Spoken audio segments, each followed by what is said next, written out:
Greetings from India, from OP Jindal Global University.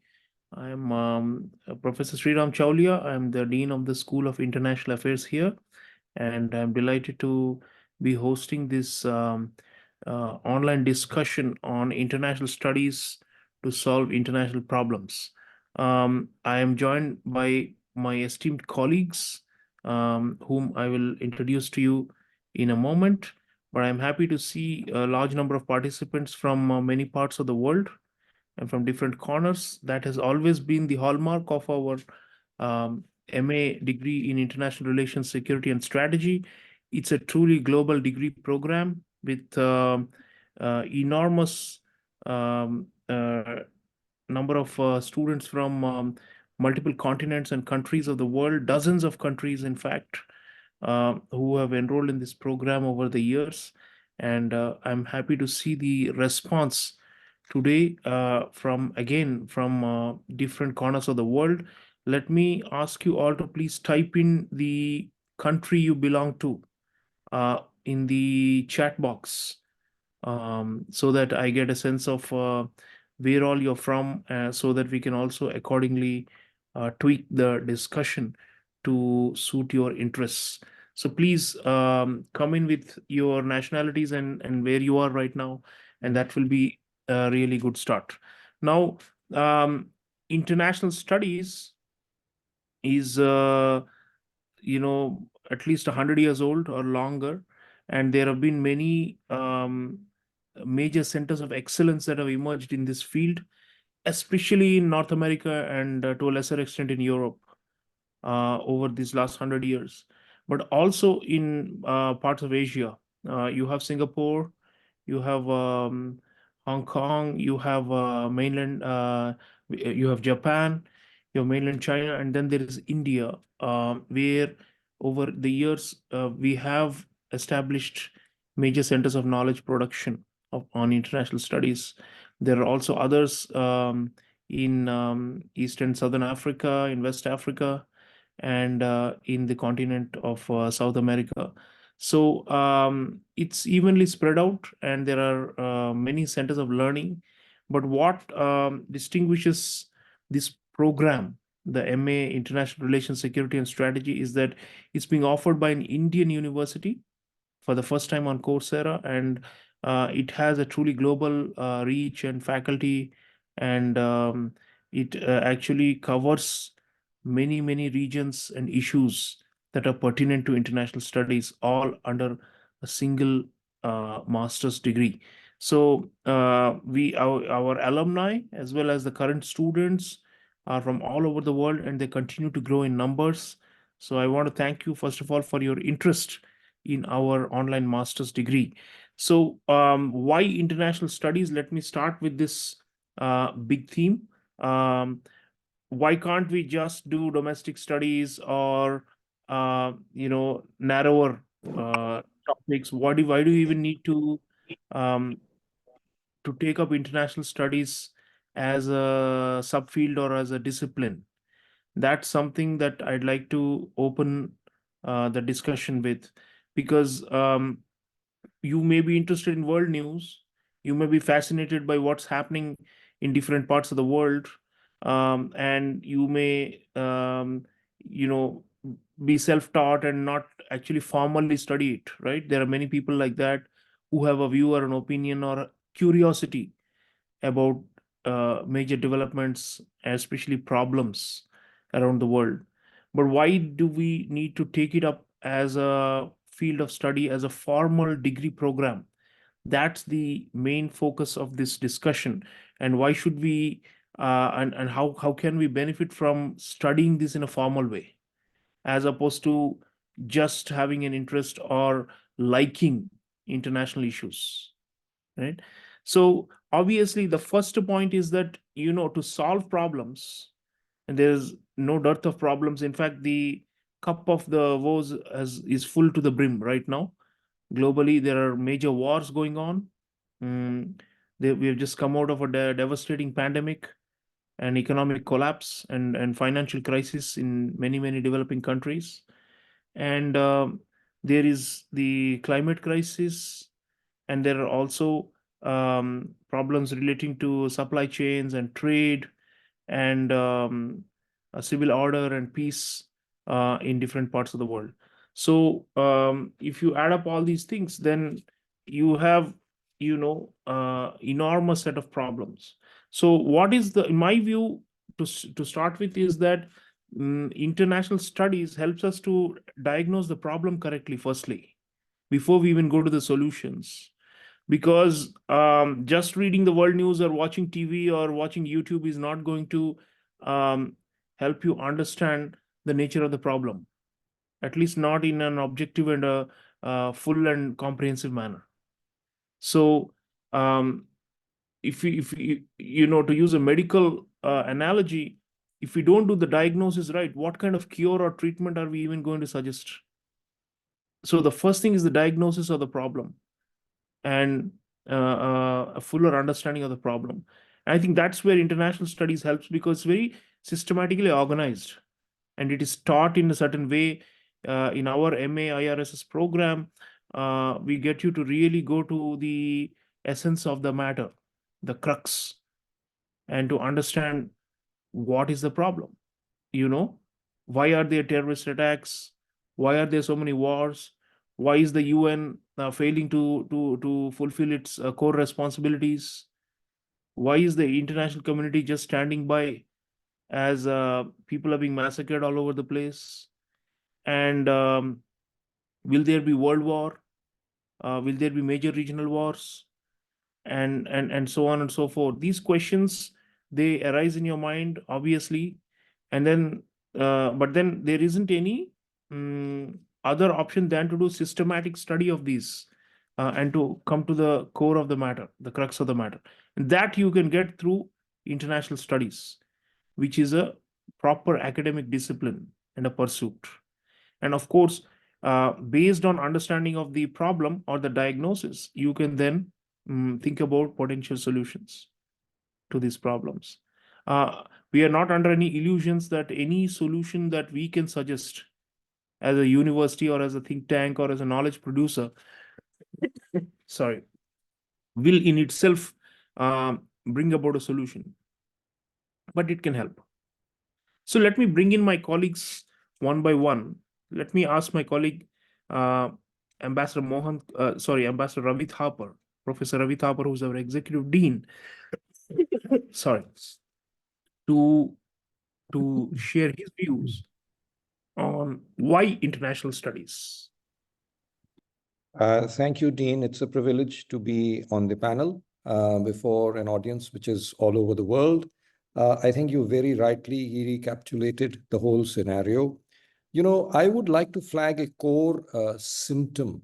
Today, the world is more informed. The average citizen is not just leading a nomadic or, an agricultural kind of life where he just accepts whatever is given to him. Even those who are in primary industries, well, they connect with their peers, they connect with their relatives, friends. They are at least on cable TV, or perhaps they are lucky enough to watch things on the mobile. So the world is a very interconnected, interdependent place. What happens in any country does have a spillover. It could be economic, it could be political, it could be business, cultural, existential, etc., etc. We've seen how the pandemic panned out, how the virus and the vaccine, which was in short supply, could have resulted in mutation. But thank God we were able to come out of it. And anyway, these are issues which keep happening. Of course, the bigger issues are economic. There is global debt. More than 120 countries in the global south today do need empowerment. The Bretton Woods institutions have not been able to deliver what they had promised. The global peace architecture under the UN Charter is eroded. The WTO is in an imbroglio. Global trade is still not delivering. Global supply chains are there. Multinational corporations rely on sourcing components and services from different countries. Therefore, today, if a country has to empower its citizens and to improve its economy, it cannot live in an island unto itself. It needs to export goods and services. It needs to participate in the supply chains. It needs to have technology and capital alliances. It needs to project its cause and its strategic interests at multilateral fora. I agree, and I would not dispute the fact that multilateralism has been eroded into lately, but we have no option. We live in a global world, and therefore we do need to arrive at solutions in which various countries can participate. The G7 alone is no longer going to be the main mechanism. We've just seen, we've had a very successful meeting of the G20 last September in New Delhi. We've brought in the Africa Union now as a full-fledged participant. So multilateralism cannot be given up. All causes, civil aviation, internet, global terrorism, climate change, healthcare, global economy, debt relief, trade, internet, security, cybersecurity, all these need global participation. And, you mentioned climate change, $100 billion was promised at the Paris talks, and we have reiterated several times to adopt green technologies. The supply chain, the global, the developing countries need to be sustained and, given help. So studying all these trends helps a young student to blossom out as a full-fledged professional. I always say to my students in class, if you need to be leading your country's business entity, you want to be in a Google, you want to be in your Indian MNC abroad, you need to know about the market trends. You need to know about the geopolitical aspects. You need to formulate good business strategies. You better know about the world affairs. So, it empowers students. Global studies empower students. It gives them depth. It gives them understanding. And, higher educational institutions empower societies. With informed societies and communities, there's a better chance that the world will arrive at more peaceful solutions. I don't want to monopolize this discussion, Dean. I just set the ball rolling. I'll let my other colleagues take on. Thank you very much. Thank you. Thank you, Professor Ravi Thapar. He's been India's ambassador to many countries and is a distinguished scholar diplomat. And his point is that international studies can be a tool of empowerment. So, students, what are you waiting for? You should be applying to the MA IRSS program right after this webinar and get yourself set up for this empowerment. Let me bring in my other colleagues. Let me bring in Professor Jyoti Patania. She is a South Asia specialist and looks at neighboring countries of India and the security and political and economic dimensions there. And let me ask her about regional studies as a subset of international studies and why we should look at certain regions which are crucial to the world. There's a lot of now almost consensus that the Indo-Pacific is the most important region in the world and the most pivotal one because the most dynamic economies are here in the Indo-Pacific, but also a lot of geopolitical conflicts and tussles and potential wars are also lurking here. So in that sense, it's a double-edged sword, Asia, or what we call the Indo-Pacific. So Professor Patania, the importance of regional studies, security studies, please come in and enlighten our audience.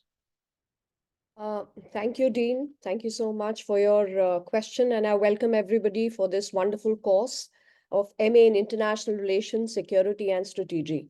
At the outset, I would just like to inform everybody that I take the course on negotiating and resolving international conflicts. As the Dean at the very outset mentioned, that you need to know what is a conflict, right? So that we need to have our basics right. So once we know what the conflict is, whether it is in South Asia, whether it's in the Indo-Pacific, whether it is in South Asian region or a specific country, interstate or intrastate, what matter is the genesis of that conflict and how do we resolve it. So I'm going to stick to my course that I'm going to do and how it is related to international affairs and security and strategy study, and why is it important to do this course for every one of us. So when we gain an insight into the international conflicts, we use certain techniques, skills, and practices to resolve those conflicts. Now, what are those techniques, skills, negotiating strategies, and styles is what you will do in the course. So there are manuals, there are course manuals, there are suggestions, there are case studies where we teach the conflict resolution skills. We just can't go on the board and start negotiating. So, what are the strategies which a negotiator needs to conduct his dialogue? Because dialogue is something which we are having, as we see in the world affairs, but the result of the dialogue is something which is not happening. So, why is that so? Is there a misconnect between the negotiators and the people who are actually affected on the ground? So, there is a miss somewhere. So, in my course, Negotiating and Resolving International Conflicts, I lay emphasis on this. We do real time case studies, whether it is Russian Ukraine war or was it the Kashmir conflict or the ethnic conflict or the Manipur conflict? We have done actual case studies, and I will make no qualms about it. The kind of studies that the students have done, and we've had our one-to-one engagements, it is really worth publishing.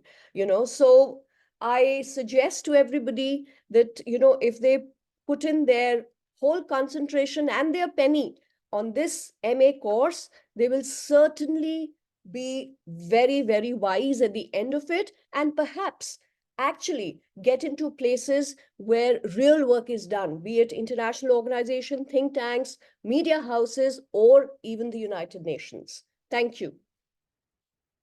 Thank you, Professor Patania. Yeah, she just laid out the potential career paths and the sectors in which people usually get hired doing this kind of master's degree.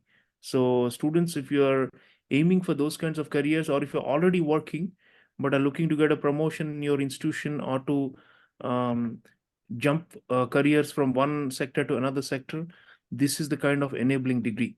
I'm looking at the Q&A box, which has got the names of countries: India, United States, Hungary, Brazil, France, Nigeria, UAE, Afghanistan, Myanmar, Bangladesh, Equatorial Guinea, based in China, Rwanda, based in the Congo, the Philippines, and we are counting Mexico, Ecuador, and more.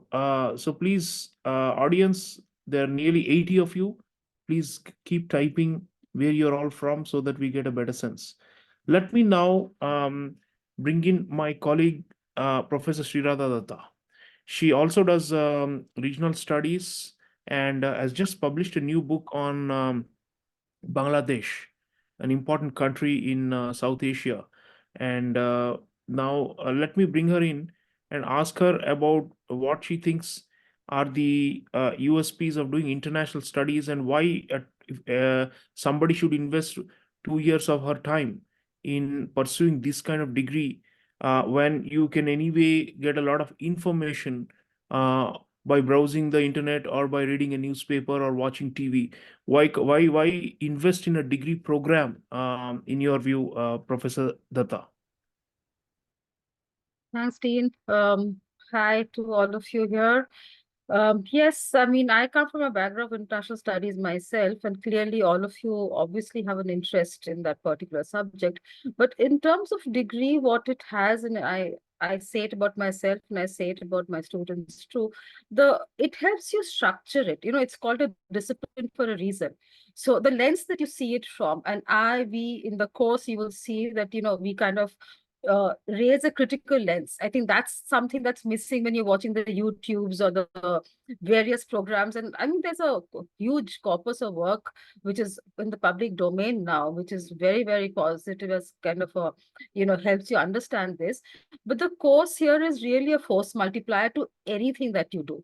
And especially if, I mean, I have students who've been from engineering background and other backgrounds, and everyone has, with the kind of feedback we've heard from them, clearly this has helped them, of course, with the basic idea of international studies, that it helps a critical lens. There's a methodology involved here as to how you study the subject, and it's not it doesn't, what often we do is very emotively react to international incidents, which are happening constantly. And I think that's the point that the dean made right here. We are living in a world which is like very dynamic, very kind of opportunistic kind of thing happening. So we tend to get swayed a lot by what is happening in different parts of the world. And this is, I think, the advantage of this group is that you're able to examine that through a far more constructive lens, to understand that, a lot of art is, I mean, obviously dynamism, which happens, but there is also, and I think that's where the historical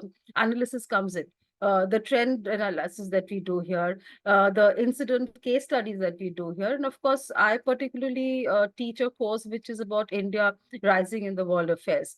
That, of course, is self-explanatory by itself, but also how India is locating itself. And I think all of you and across the world, we've seen in the previous courses that I've taught, that students from all across are wanting to understand what is this miracle that's happening in India.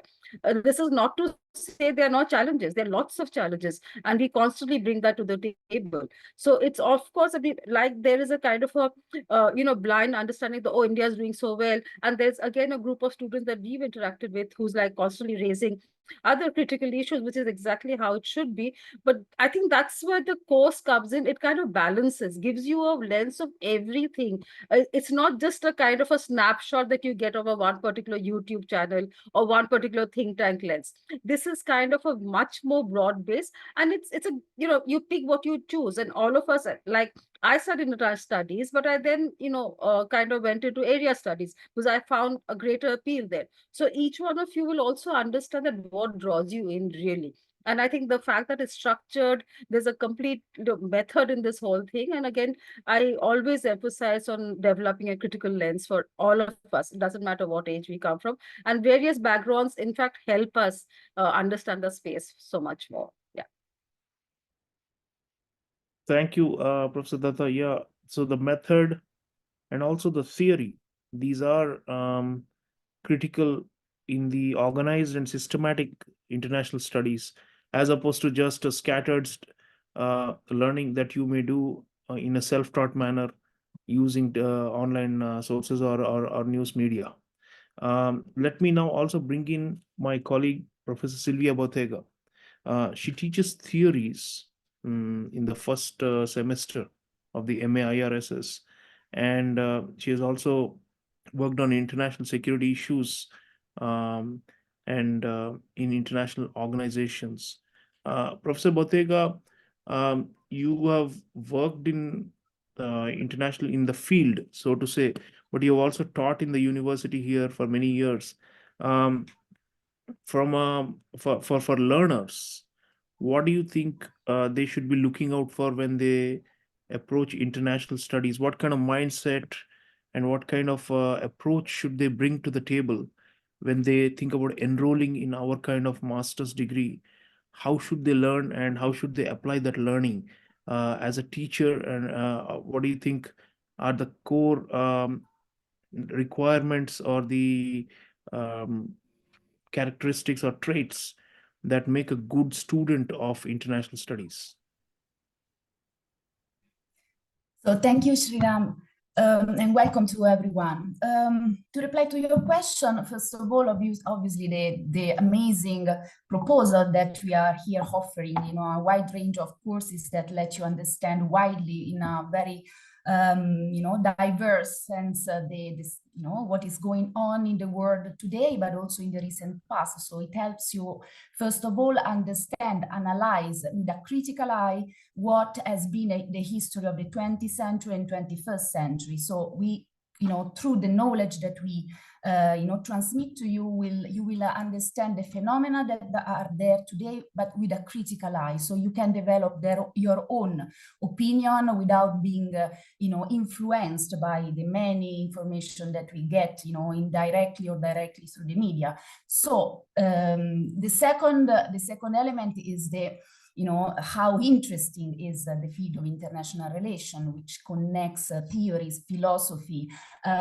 strategies, the study of conflict, the international law, international trade, but also population studies, understanding the collective psychology of people, of nations, their their struggle for identity, or the necessity to think about new strategies to survive, as we are witnessing exactly right now. We have a strong refocus on the importance of maritime security. We have seen every country creating strategies, partnership for focusing, for instance, now the Indo-Pacific is particularly important and central in our studies. And we can see why, because, the multiple choke points, all those straits which are under attack, for instance, the Strait of Hormuz, the straits between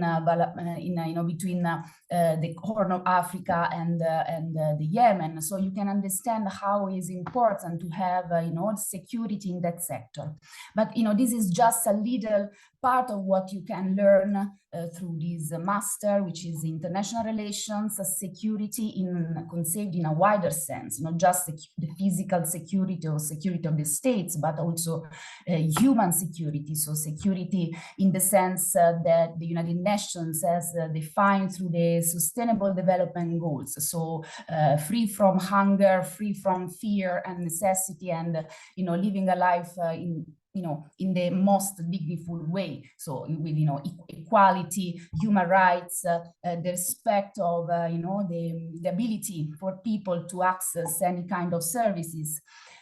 Therefore, through this course, I think that we instructor, we have studied this topic in a very multidisciplinary way, and others have, a huge experience, we have diplomats like Professor Ravi Thapar and other experts in the field of security, of intelligence, of maritime studies and conflict and negotiation. So, and we see from the chat that many of you comes from countries which have been, experiencing wars, like Afghanistan, RDC, also Myanmar, Rwanda. So you are also, creating somehow the course with your experiences, with your knowledge, and with your, critical eye, because somehow, for instance, in my case, teaching international relations theories will give you a theoretical understanding of why there is a war, or why there is an international organization or a regional organization, or why we now look at the importance of maintaining secure supply chains. So we can use realism, liberalism, Marxism, but also we can reread the full story from a feminist eye. So we can completely have, a different point of view.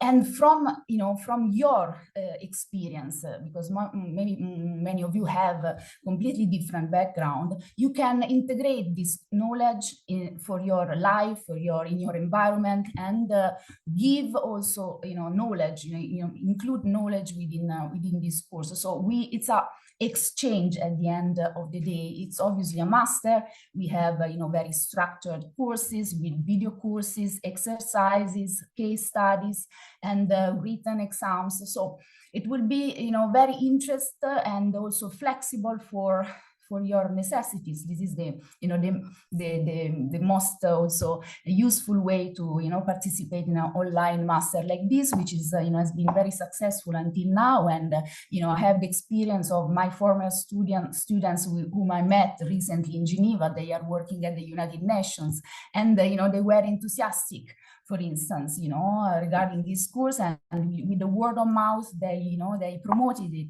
So I hope that you can enroll, and we create a community, because we are really experiences this interconnectedness and also interculturality, because you are you have different also values, so we can also bring this information inside this inside this box of information and knowledge.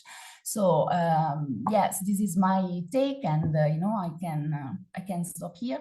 Thank you. Thank you, Professor Botega. Yeah, I mean, the careers that the alumni of the MAIRSS have is quite impressive and continues to grow. Let me and Professor Botega also talked about maritime security and such issues which are right now trending because of all the attacks that we have seen in the Red Sea at the mouth of the Bab al Mandab. And indeed, it's something that is returning after a few years of lull, and this is likely to remain a significant challenge for the global economy as well. So everything is connected, and you need to know at a very deep level, and that's what our professors can help you do. I'm reading out a few more students who have joined in or given their names of countries: Bolivia, Kenya, Vietnam, Kyrgyzstan, Ghana, Italy, Pakistan, Uganda, and a few are also asking questions. So keep typing in your countries, friends, and also as we move forward, I'm going to read them out. Let me now try and address a few questions that have already started coming in. There is a question about what's the difference between an MSc and an MA in this field. It's an interesting one. You know, some parts of the world, they award the MSc degree, even though it's the same curriculum with not much of a difference from the MA degree, but they call it an MSc because they want to highlight the fact that international studies is part of social science and it's a science. And it's in many ways, at least the American tradition has been to treat international studies as, or IR, international relations, as a subfield of political science, one of the subfields of political science. So there is a tendency to call it MSc by some of them, but there are others which consider it as an extension of the Europeans, and to some extent some Asian countries have this view that it's a byproduct of history and of world history, not of political science. So they tend to call it MA, but we are calling it MA not because it is not a social science, but simply because in the Indian context, generally these kind of degree programs, like we have on-campus degrees also here in on our campus in Jindal University in the National Capital Region of Delhi, which are also called MA or BA at the bachelor's level.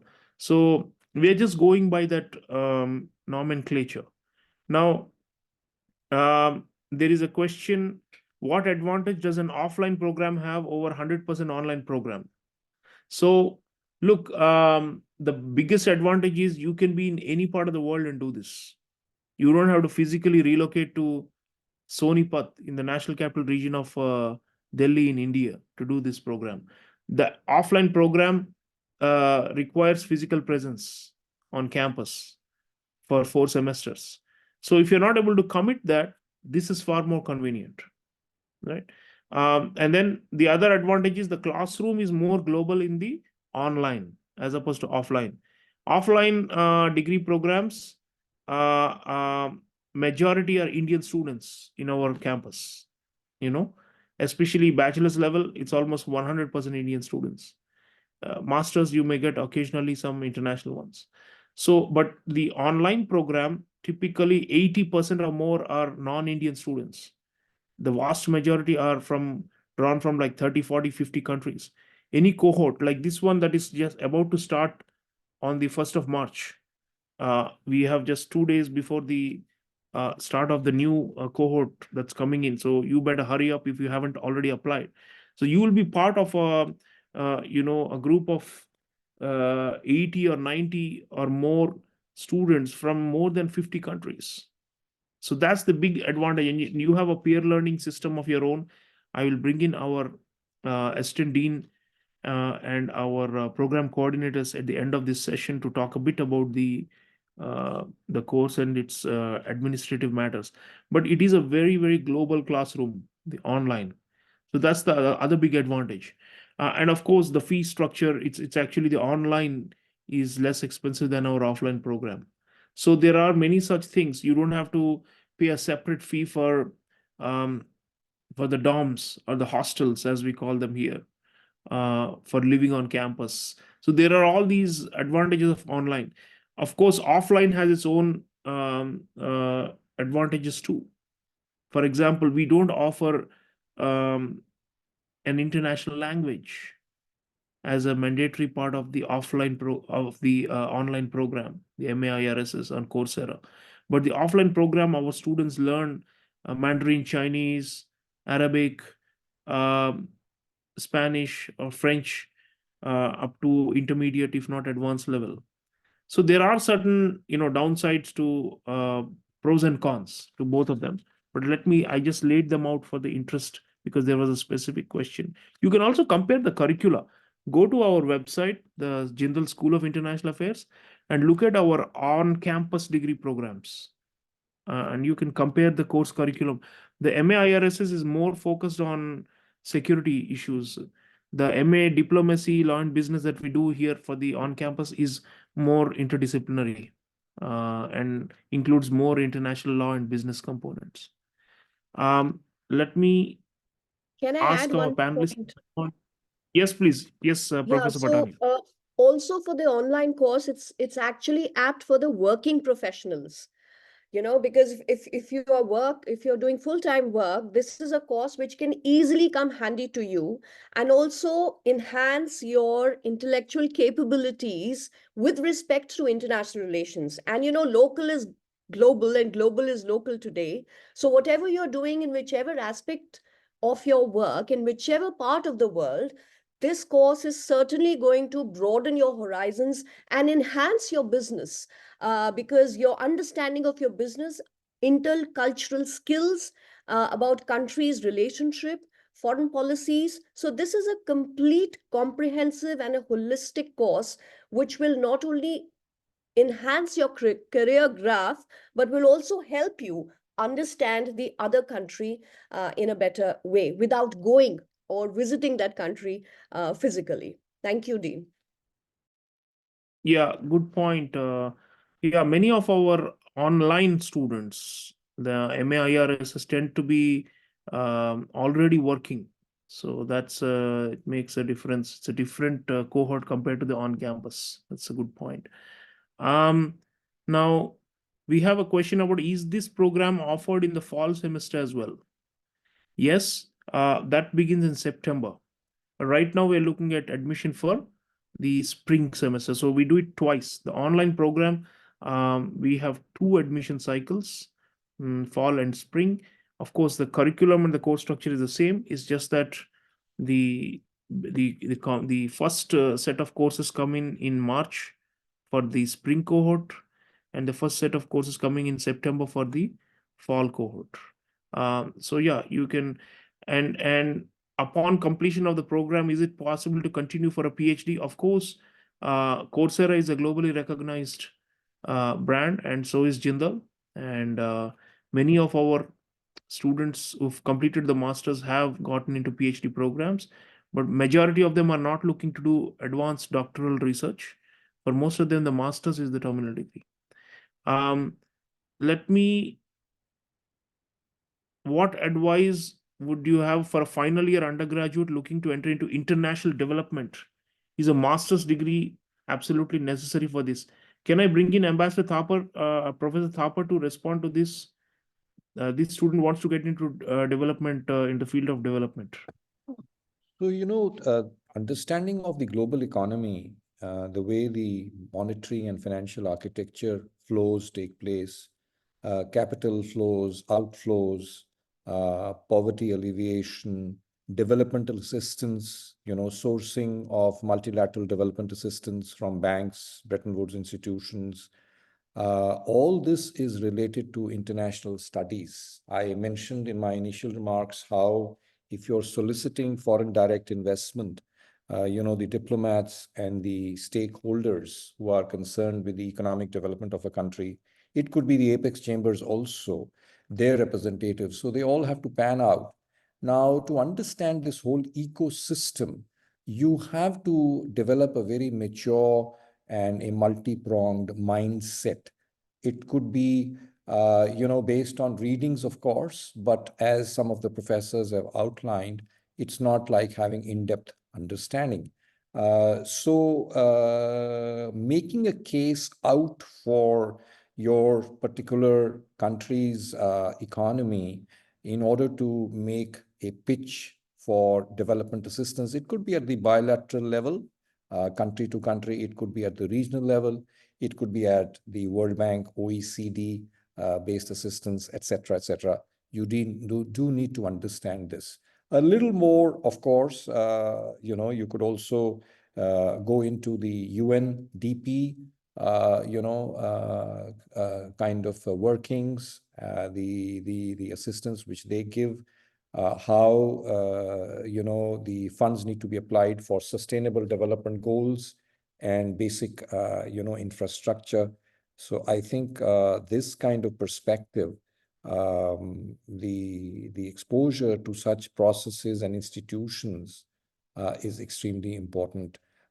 Even, the recessionary trends, the financial crisis, subprime crisis, why, things have to be backed up, and how things have to be democratized. I want to make a point here. A lot of the developing countries are very dissatisfied with the IMF and the World Bank at this point, because since 1944, they were promised more prosperity and development, but it's not happening. People like Jason Heikel, institutions like the World Inequality Lab have pointed out that the global economic divide has considerably deepened. So the world monetary financial architecture needs to be revamped, needs to be revisited, and it perhaps also need to be democratized. The World Bank president comes from US, the IMF MD comes from Europe, and the voting share of the developing countries is dependent on the contribution they make to the Bretton Woods. Now, understanding all these aspects is very important for sourcing developmental assistance. One last point, for example, it would be good to know for the international audience that there are benign donors like India, which under its India Technical Economic Cooperation Program is liberally giving development partnership assistance to countries. And although we may not be able to match the millions of dollars which some donors, are able to dish out, we do something else. We empower their human resources segment. So it's a permanent empowerment. So our experts work with these, people in foreign countries, developing countries, empower their scientists, engineers, etc., and permanently transfer skills which could be bringing prosperity and development for these nations. So these kind of themes, I've touched so many aspects, would be very, very useful for a person. And this could only happen if you pursue a master's, program and deepen your perspectives. It will certainly hone your skills and prepare you and give you a platform for joining the UN, multilateral, some of the multilateral institutions, or maybe even go for risk analysis or PR and other assignments. Thank you. Thank you, Ambassador Thapar. There is a question about the ongoing global conflicts: Ukraine, Russia, Palestine, Israel, DRC, Congo, Rwanda. And then the student is rightly asking, what is being done by the elites and the researchers to solve the conflicts? And why is the United Nations failing to address? So these are the fundamental questions. This is what we are going to be reflecting on in many of the courses, especially relating to war and peace. Let me bring in my colleagues, Professor Sreeram Datta and Jyoti Patania. Is there a responsibility for the elites and for the scholars, or are we just, just observing and analyzing? So this is a deeper question that has been asked. Is there something that we, as offering international studies, we should be bringing up, ideas for solutions, or only are we just analyzing and critiquing the bad things that are happening? Professor Datta, you want to comment? Yeah. So there are two different things. We look at the Security Council later, but in the individual capacity, first in terms of your, this capacity development, and then your terms of employment.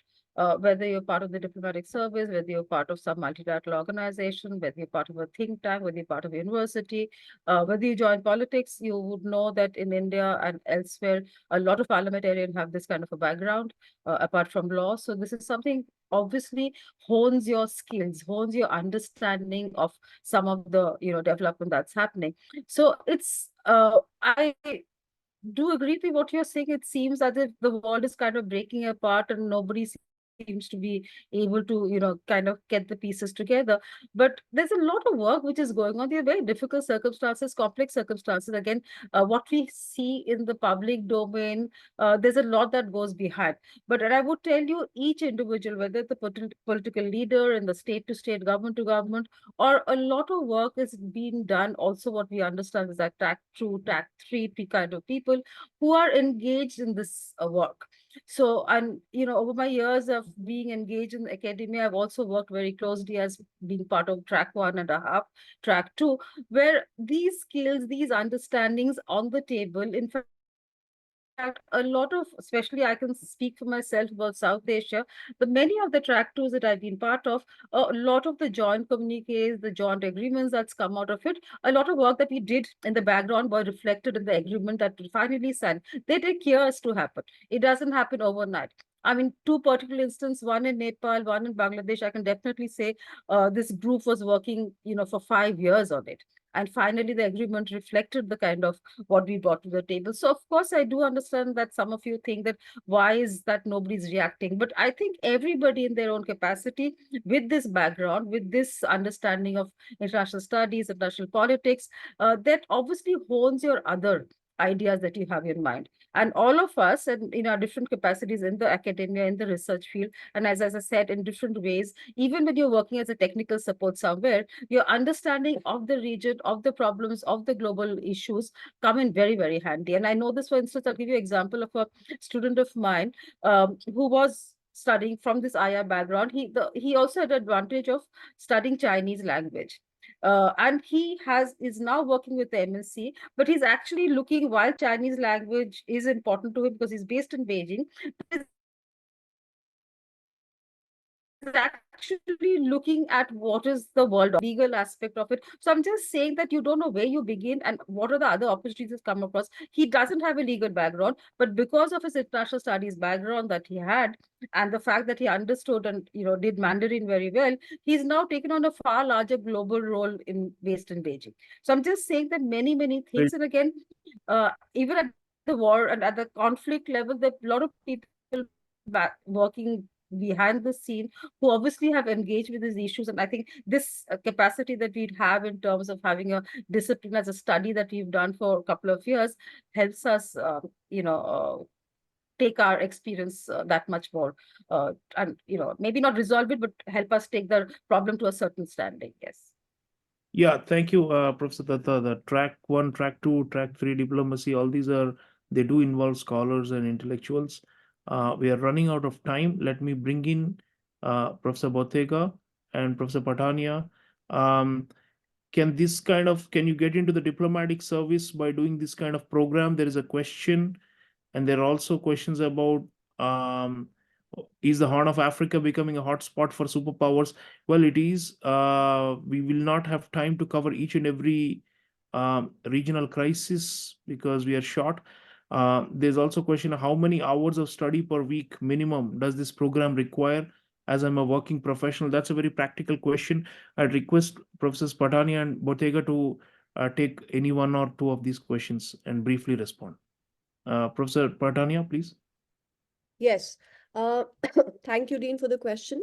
In fact, I wanted to say that was a very interesting question that one of the students raised, that what is our responsibility as an academic to, is it just writing about a conflict enough? So I think in whichever capacity we all are, if we try and raise those issues, whether it is through unofficial diplomacy or through official diplomacy, I think we are making a mark in that. So with regard, I'll just like to give you one example. With regard to the bus services that was started between India and Pakistan, it was a track to diplomacy project which happened in Nimrana Fort. From there, this particular aspect was taken, and the governments of both the nations, actually accepted it. So at times, such policy frameworks do come out with track to diplomacies, and academicians, retired diplomats, military officials, they're all part of it because they have their professional expertise, which they put across unabashedly in such forums. They are not bound by governmental rules and regulations. So they just open up and they speak about their experiences, and this really helps. So this course with, as I told that, the working professionals, for them, it is the apt course, because even if you give about 4 to 6 hours per week, I think it's sufficient. And of course, it depends on case to case. How much of time can you take out depending on your profession. But on an average, I think this much of working hours, if you can take, is good enough. Moreover, with your professional expertise, we always encourage you to give your part of your expertise and put it across in your projects or in your answers, because that makes the answer more multidisciplinary. And we also get some inputs from our working professionals, because we treat you more than a student. You are all working professionals. You are taking out time, especially to do this course and get a viewpoint from the Indian IR perspective.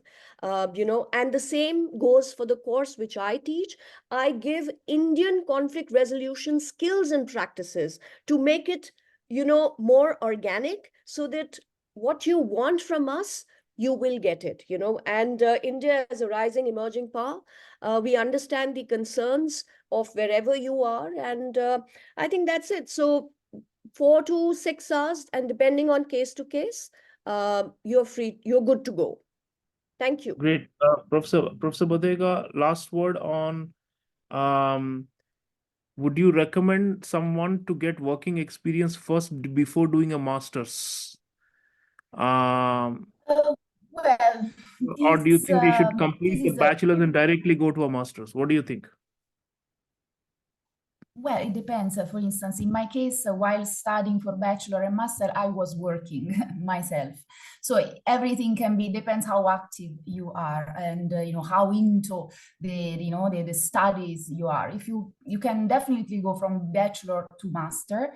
Obviously, there are advantages, those who are already working and doing then the masters, because they can use the master in a more strategic way for their career themselves. But this does not mean that if you are coming from the bachelor, you are not you can enroll on this. Actually, it gives you you arrive earlier to the degree, compared to those who have 5-10 years of working experience. So it depends. And also there is a question on the Indian Foreign Service. Probably Professor Thapar can give you the answer, but obviously yes, a master like this gives you great insight and information about what you need to study and know when you have to do the written exam for the Foreign Service. But there is a program for the Foreign Service which includes history, international law, security studies, and many of these topics are taught during this master. So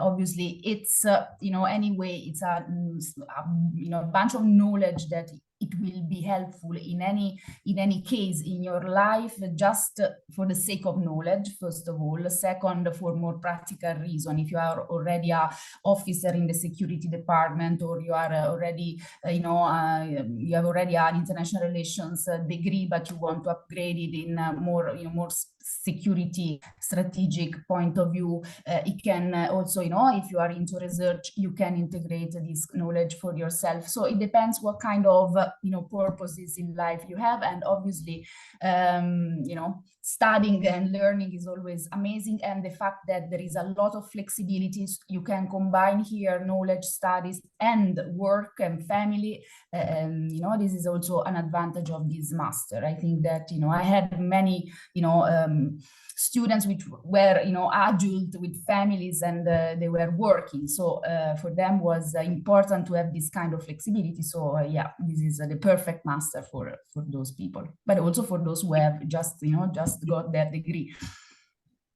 Thank you, Professor Bhatega. Last word to Professor Thapar before we close this session. Professor Thapar, you want to comment on any of the questions? Yeah, that was a very interesting query about finding solutions and not just defining, problems and issues. I have lamented about this a lot, many times. All of us are doing a job, but yes, more incisive focus needs to be given on this aspect. And I'm going to give you just 2 points for this very learned assembly of professionals, which I often make. One is that economic deprivation and poverty, malnutrition, and underdevelopment creates restless societies. Restless societies, communities contributes to restless nations. And I think this is the breeding point for conflict. If there were more satisfaction, more focus, more contentment, I think it would be better.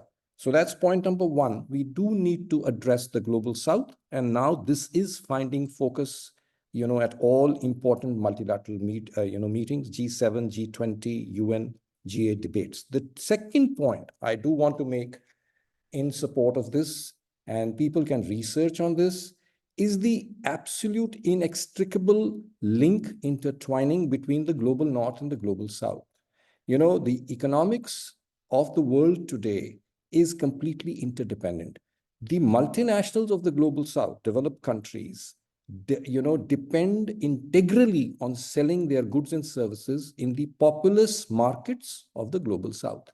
If there were no global south middle class populous markets, the big multinationals will not be able to make their money. So these points need to be driven home. They need to be researched, and these need to be taken up in the World Assembly. And the students who are there, the researchers who are there, of course, we are seniors and maybe we are fading, but the young energies need to be applied in this direction, and the world needs to be made aware. We live in an interdependent society, especially in such a global environment. So if there could be understanding that we need to address, the global south, poverty issues, etc., create more satisfaction, more benign programs, and also we drive it home to the northern developed countries that it's not going to last. Their prosperity will ebb if the populous markets of the south were to land into poverty, because who's going to buy the goods and services? So these are 2 points, which need to be woven into the theme of international relations and studies, possibly to find solutions. Thank you. Thank you, Professor Thapa. Yeah, so there's a wider socio-economic security issues also. It's not only security, doesn't only mean war and peace and terrorism and cyber security. There's also broader economic security issues that often impact on armed conflicts and vice versa. So viewers, students, there are some of you are asking very practical questions like how is the exam conducted and what are the seminars live or recorded, and how what kind of modules and classes will be there in the program. I think a lot of the details can be answered if we just go and look at the academic course structure. But let me bring in my colleagues Bhavika Bahal and Debendra Sahu to have a last word about some of these nitty-gritty issues and how students can learn about the specifics of the MA IRSS degree before we close. So over to you, Professor Sahu and Bhavika, please. Thank you, sir. I think we have covered all the best today. Just want to re-emphasize what you said in the beginning. Let me tweak a bit what Ernst Bond said. He said is in reference to politics, but international studies is all about conflict, crisis, and concerns. And finding it everywhere, whether it is Korean Peninsula, Indo-Pacific, Middle East, Europe, Africa. And without the thorough understanding of international relations, we will diagnose it wrongly and apply the wrong remedies. So MAIRSS is particularly designed to provide students with comprehensive understanding of global affairs security challenges, and strategic thinking. Just to reemphasize again what you said about the difference between online and offline students, you talked about the global classroom. If I can just add, the kind of students we get, the diverse background of students, from civil diplomatic services. In the Indian context, we have few IAS officers, few IPS officers, diplomatic services like, deputy chief of missions, then UN and other multilateral bodies like WHO, UNHCR, media risk analysts, military officials up to the rank of major general and lieutenant general. So in spite of being an online program, they get to interact among each other through the live sessions, discussion prompts, and also over Slack channels. Reading through the Slack channel discussion among the students is really fascinating. This is a kind of channel where students interact among each other. Then about the it's a mix of synchronous and asynchronous learning. We have recorded content as well as live sessions by the professors. This is one of the distinct feature of our program, is that our in-campus professors only deliver the lecture in the online programs. So where many institutions which offer, or maybe YouTube, what we talked about in the morning, these are actually specially designed for this kind of courses, but ours is like the professors from diverse background. Then I think we can get all the information if we get into the IRSS in the JSU website, the program details, and also in the Coursera platform. And we have shared the links. If you look in the chat box, the link for the application is there, the link to the website is there, the link to the course curriculum, the faculty bios, everything is there. So just please visit. The last date for submission is 1st March, which is just 2 days away. Remember, this is February, which has fewer days. So we are just on the cusp of closing admission. So this is your last chance. So please make haste and apply. I don't think it'll take you more than 15 or 20 minutes to fill an application form. And it's completely free. There's no fee for application. So go ahead and please do that. And we look forward to receiving your applications and to welcoming you into the spring cohort of the MA-IRSS. Let me thank all my colleagues who have shared valuable insights. Students, these are the kind of, highly knowledgeable and thought-provoking scholars from whom you will learn. So this was just a small sample of our faculty. There are many others who teach in the MA-IRSS program and from whom you can really, really acquire that power in the form of knowledge. So thank you all for participating in this. All the best for your careers. And of course, we look forward to having you on board as our students within the next 2 to 3 days. So we will await your applications and take care. And yeah, we can solve problems, but remember, the first step is to acquire the right knowledge. So invest in a master's degree and come and study with us. Thank you. Thank you so much. Thank you to all my colleagues, and thank you, dear students, for watching, and take care, and we'll see you soon. Thank you, Dean. Bye-bye. Good night. Thank you, Bye-bye. professors, for joining. Thank you. Thank you. Bye-bye.